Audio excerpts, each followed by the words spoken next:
नमस्कार, मैं हूं विशाल यादव। देश में गरीबी की बात हर कोई करता है, लेकिन गरीबों के साथ कौन खड़ा होता है? अगर ये कह दिया जाए कि देश की न्यायपालिका लोगों की उम्मीदों पर खरी नहीं उतर रही है, तो आप सब लोग क्या सोचेंगे? यही सोचेंगे ना कि देश की न्यायपालिका में अमीरों का दबदबा है, जो पूंजीपति है, उद्योगपति है, करोड़पति है, केवल उनके लिए ही अदालत है, गरीब के नसीब में सिर्फ ठोकरें खानी है।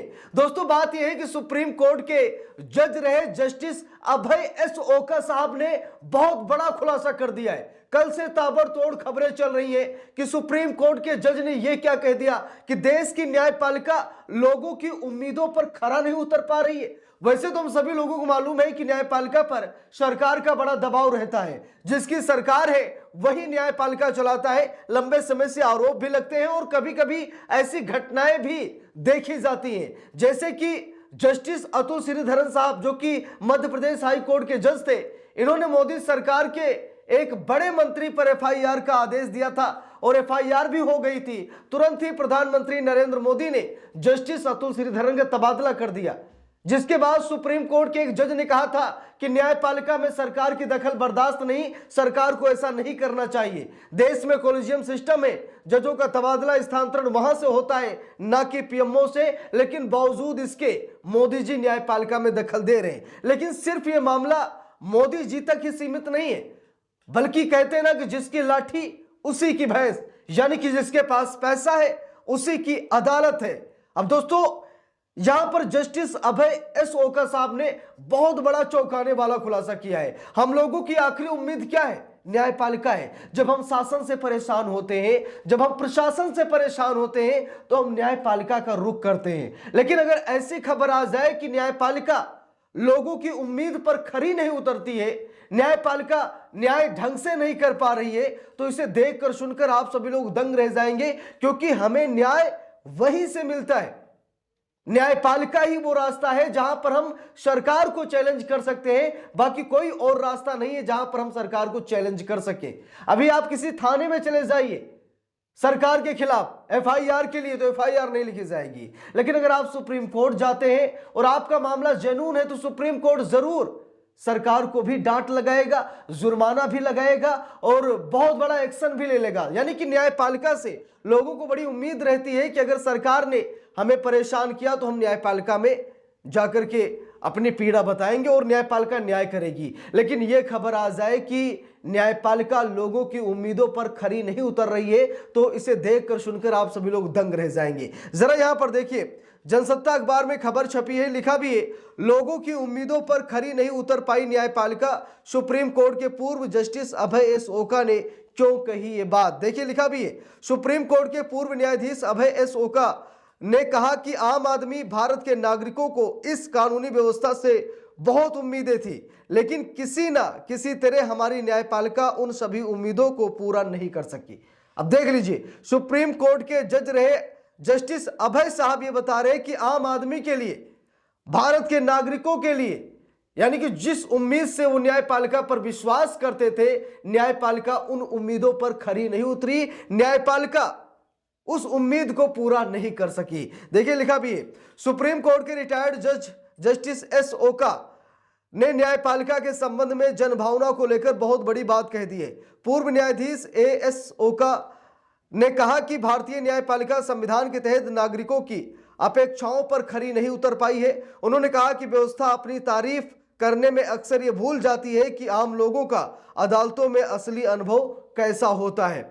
बार एंड बेंच की रिपोर्ट के मुताबिक जस्टिस अभय एस ओका ने कहा, आम आदमी भारत के नागरिकों को इस कानूनी व्यवस्था से बहुत उम्मीदें थी, लेकिन किसी न किसी तरह हमारी न्यायपालिका उन सभी उम्मीदों को पूरा नहीं कर सकी। उन्होंने आगे कहा कि यदि कोई ये कहे कि आम आदमी को न्यायपालिका पर बहुत भरोसा है, तो ये बात न्यायपालिका प्रणाली से बाहर के लोगों द्वारा कही जानी चाहिए, न कि वकीलों या न्यायाधीशों द्वारा। बहुत बड़ी बात है ना? अच्छी बात। अगर सुप्रीम कोर्ट, हाई कोर्ट, जो सेशन कोर्ट है, अगर इनके जज, इनके वकील ये कह दे कि न्यायपालिका बहुत भरोसेमंद है, लेकिन अगर बाहर के लोग ऐसा ना बोले, तो ये इनके लिए कहना उचित नहीं है। ठीक है भाई, जिस संस्था में वो है, कौन अपनी संस्था को बदनाम करता है? अगर जज वकील ये कहने लगे कि न्यायपालिका बहुत सुगम है, बहुत अच्छी है, हम आधी रात को सुनवाई करने के लिए तैयार हैं।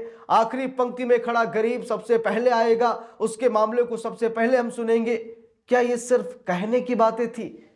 जस्टिस अभय अशोका साहब जो बता रहे, क्या ये सही है कि जज वकील कह रहे कि सब कुछ चंगा सी, बहुत बढ़िया काम हो रहा है, बहुत अच्छा न्याय हो रहा है, लेकिन जब तक बाहर के लोग, आम जनमानस ना कहे, तब तक नहीं मानना चाहिए कि आप उनकी उम्मीदों पर खरे उतरे हैं। देखिए लिखा भी है, आर्टिकल 21 के तहत व्यक्तिगत स्वतंत्रता पर जोर। लिखा है, justice Oka People's Union for Civil Liberties की तरफ से आयोजित किए गए 45वें जेपी मेमोरियल लेक्चर में बोल रहे थे।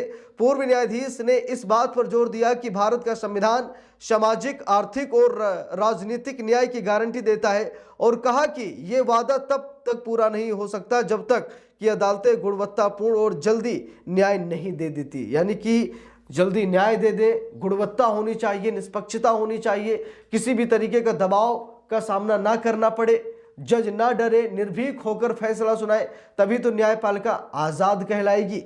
देखिए लिखा भी है, पूर्व न्यायाधीश के लेक्चर का ज्यादातर हिस्सा आर्टिकल 21 के तहत व्यक्तिगत स्वतंत्रता पर केंद्रित रहा। उन्होंने कहा कि स्वतंत्रता के मुद्दों में न केवल जमानत और मुकदमे से पहले की कैद शामिल है, बल्कि पर्यावरणीय क्षति भी शामिल है। उन्होंने ये राय व्यक्त की कि पर्यावरण संबंधी मामले में भी स्वतंत्रता के मामले हैं, क्योंकि प्रदूषण मुक्त वातावरण का अधिकार अनुच्छेद 21 के तहत एक अधिकार है। उन्होंने चेतावनी दी कि मैंग्रोव के बड़े पैमाने पर कटाई भी स्वतंत्रता का मुद्दा बन जाती है, क्योंकि हम नहीं जानते कि 6 साल या 10 साल बाद इसका कितना विनाशकारी प्रभाव होगा। जस्टिस ओका ने झुग्गी वासियों की जीवन स्थितियों को अनुच्छेद 21 के तहत मिलने वाली सुरक्षा से भी जोड़ा और शहरों में किफायती आवास की कमी पर जोर दिया।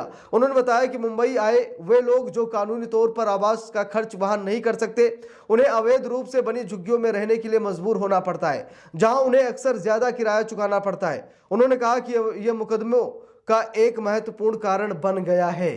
तो जो मतलब लोगों की जन समस्याएं हैं, उन शायद उम्मीदों पर हमारे देश की न्यायपालिका खरी नहीं उतर पा रही है, जिससे जस्टिस एस ओका साहब बहुत ही ज्यादा नाराज है, दुखी है, आहत है, क्योंकि अनुच्छेद 21 का वो ज्यादा जिक्र कर रहे थे कि स्वतंत्रता का अधिकार मिला है, लेकिन लोग स्वतंत्र कहाँ हैं?